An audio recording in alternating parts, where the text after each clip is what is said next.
నవ్వించడం ఒక భోగం, నవ్వడం ఒక యోగం, నవ్వలేకపోవడం ఒక రోగం అన్నారు పెద్దలు. అదే చేస్తున్నారు ఇప్పుడు కొందరు దర్శకులు. కామెడీ కథల్ని సీరియస్ గా తీసుకొని హిలేరియస్ ఎంటర్టైన్మెంట్ ఇస్తున్నారు. ఈ తరహా కథలకే డిమాండ్ పెరిగింది ఇప్పుడు. నాన్ స్టాప్ ఎంటర్టైన్మెంట్ తో నవ్వులు పూయిస్తున్న సినిమాలపై special story. No logics, only comedy magics.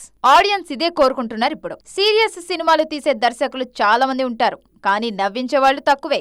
అలా నవ్వుని గిఫ్ట్ ఇస్తున్న సినిమాలకు పట్టం కట్టి కాసులతో రిటర్న్ గిఫ్ట్ ఇస్తున్నారు ప్రేక్షకులు. 2-3 ఏళ్లుగా ఇలాంటి కామెడీ సినిమాలే బాక్సాఫీస్ దగ్గర రఫ్ ఆడిస్తున్నాయి. శ్రీసింహ హీరోగా రితేష్ రాణా తెరకెక్కిస్తున్న మత్తు వదలరా 2 పూర్తిగా ఎంటర్టైనరే. సెప్టెంబర్ 13న విడుదలవుతుంది ఈ సినిమా. అలాగే శ్రీ విష్ణు హీరోగా వస్తున్న స్వాగ్ సైతం ఫన్ ఎంటర్టైనర్. హసిత్ గోలీ తెరకెక్కిస్తున్న ఈ చిత్రం అక్టోబర్ 4న రానుంది. టీజర్తోనే సినిమాపై హైప్ పెంచేశారు టీం. అలాగే మ్యాట్ 2 కూడా త్వరలోనే ఆడియన్స్ ముందుకు రాబోతోంది. జాతిరత్నాలులో లాజిక్ లేని కామెడీని చూపించిన అనుదీప్ కేవి త్వరలోనే విశ్వక్సేన్తోనూ ఓ హిలేరియస్ ఎంటర్టైనర్ ప్లాన్ చేస్తున్నారు. స్టార్ హీరోలు కూడా ఈ మధ్య కామెడీ వైపు అడుగులేస్తున్నారు. ఎంటర్టైన్మెంట్ ఉంటే చాలు, కొన్నిసార్లు లాజిక్ లేకపోయినా ఓకే అంటున్నారు ఆడియన్స్. అందుకే అందరి చూపులు అటువైపే వెళ్తున్నాయి.